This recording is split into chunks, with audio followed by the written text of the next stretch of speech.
morning. It is 8:26. Fire's on. Breakfast is done.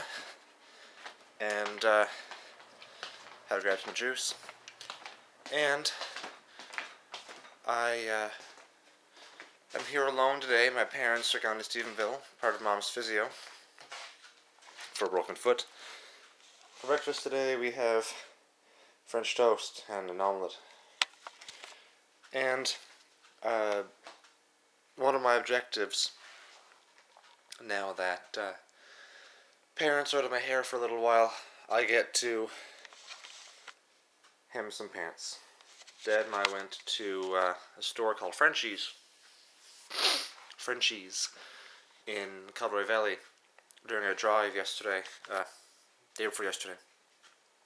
I bought a small pack for my laptop, a little man purse, I guess, a little side bag. Dad bought 9 pairs of work pants. So they're too long. I've got to hem them up, trim them off, and give them to grandmother, and she can hem them up or whatever. We'll figure something out. So, time for my breakfast. In the meantime, Cheerio and all that good stuff. And I'm hoping to get some more done on the hill after a nice hot long shower. Cheerio. Talk to you later. Hello. 20 to 10. My task with the trimming of the pant legs is done. And fire's roaring. And I just finished rendering. Well, I finished the manual work towards editing the video for the 26th. So now that that's done, I can let that export and upload that when it's finished. While one is uploading, I can render another one and let that export. So hopefully it'll be finished the videos today. We shall see. Hello again. 10 o'clock on a beautiful morning. Light wind. I think it's 10 or 12 degrees outside. I'll verify that in a moment. Parents are still in Stephenville. They expect to be back around lunchtime or so. And actually it's closer to 20 degrees. Didn't think it was that warm. Allow me to share with you, not so much a revelation as it was a decision, I guess, that people often ask me why I'd even bother building my community, why I would bother with the time and the effort, why would I want to get rid of all the creature comforts that come with living in an urban environment. But I really think that's part of the problem, not the solution. That people, humanity as a race, as a mammal, what have you, are biologically programmed to avoid unpleasantness and to live in a position of comfort where they aren't hungry, where they aren't tired, where they are not sick, are not scared. These are primal instincts, and in a world with no natural predators, the human animal has ballooned in population, and it's gotten almost dangerous. So to the same extent, I feel as though the path we've taken, humanity, in the past 150, 200 years, ever since the invention of the steam engine, more or less, or the frequent advent of the steam engine, I believe is not for the betterment, not for the best. Yes, modern medicine is wonderful. Yes, it's important to heal the sick, to provide heat for our families, and so on and so on. But I also think that there are downsides to living that comfortably. In my recent frequent studies of diet, the argument was made by a friend of mine from the States that she believes it's wrong to eat what you cannot take down yourself. So to her, eggs are okay, but beef is not. Yes, you can probably kill a chicken with your bare hands, so chicken's okay. Heating that food is fine, but how you go about killing it is important, which is why she's just about a complete vegetarian.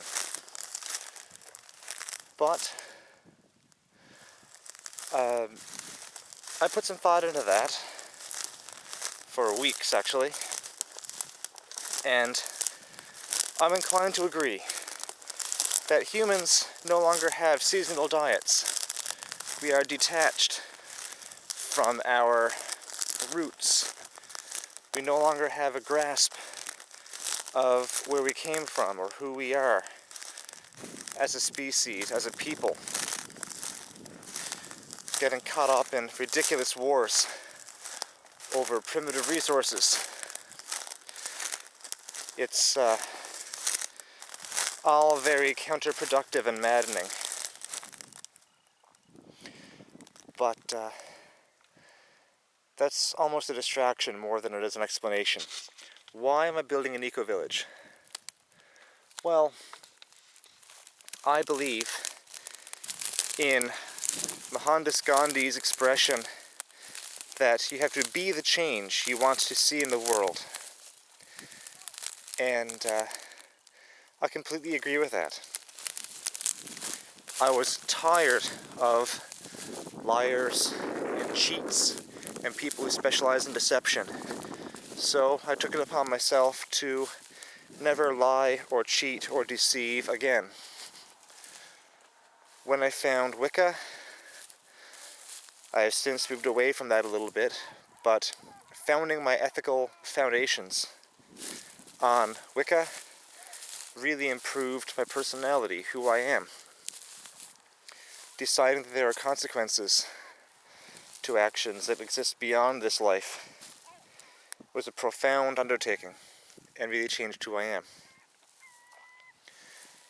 In the same breath, moving back out here has been a profound undertaking, back out to my ancestral home. And it's really got me to thinking as to why I'm doing this and who I am. And for those people who can't imagine living in a rural community, I'll ask you a question by showing you. What could a city possibly do to improve this? This area is, of course, the Krabs River Delta. All this is fallow land, and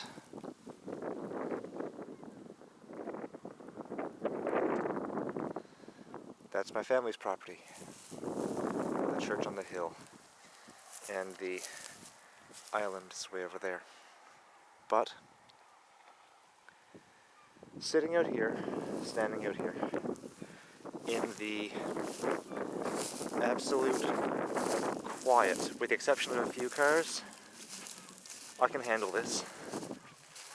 And this is an environment that I would like to raise my children in, when I eventually have them.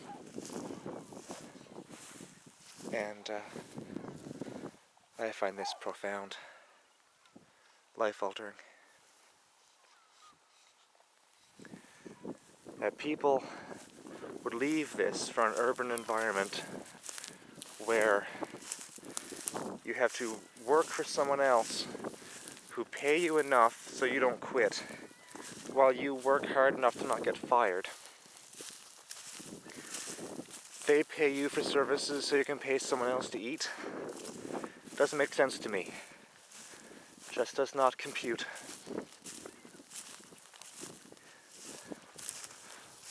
Wow. Quite a hole. This is a mind-boggling experience. I don't think I've ever walked out here. So this is me taking my own backyard for granted. There has been talk of some people in the eco-village buying up all the land that I'm currently standing on and it being used towards the eco-village project. I think that would be grand. There's got to be 10 or 12 acres over here. Right from those telephone poles along the road, along the fence, up to that tree line, and all down here. I think it's almost worth investigating. But, again, I'm getting lost in the scene here. By building the eco-village and growing our own food, and our diet changing with what we can produce and what we can preserve, I think would be a magnificent experience and really help myself and others find something. Help us find something of ourselves. I believe, and I don't ask that any of you believe with me, but me personally, that God is in nature. God did not necessarily create the universe, but I believe God is the universe. Life itself is an expression of the Creator and of creation, and by not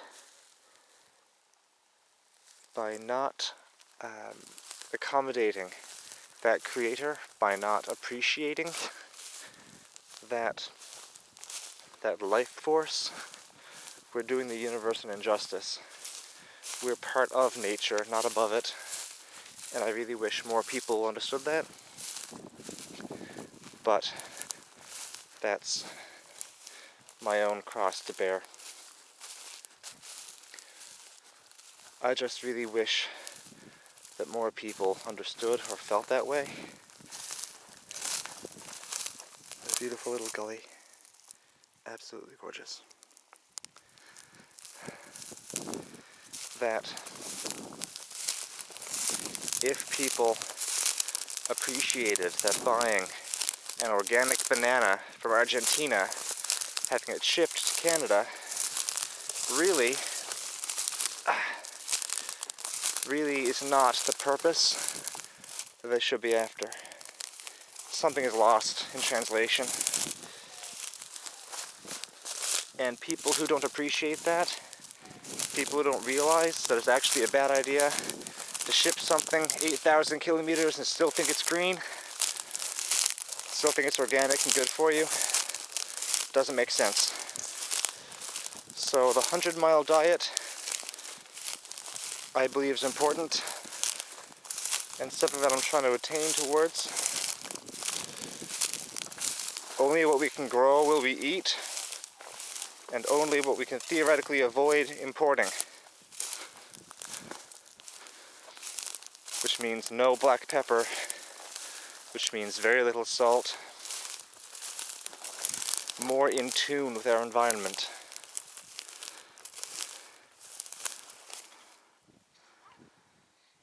Wow.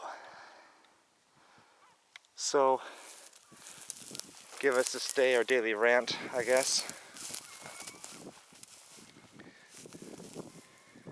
But I just thought I'd take you for a little walk and air some things out, I suppose.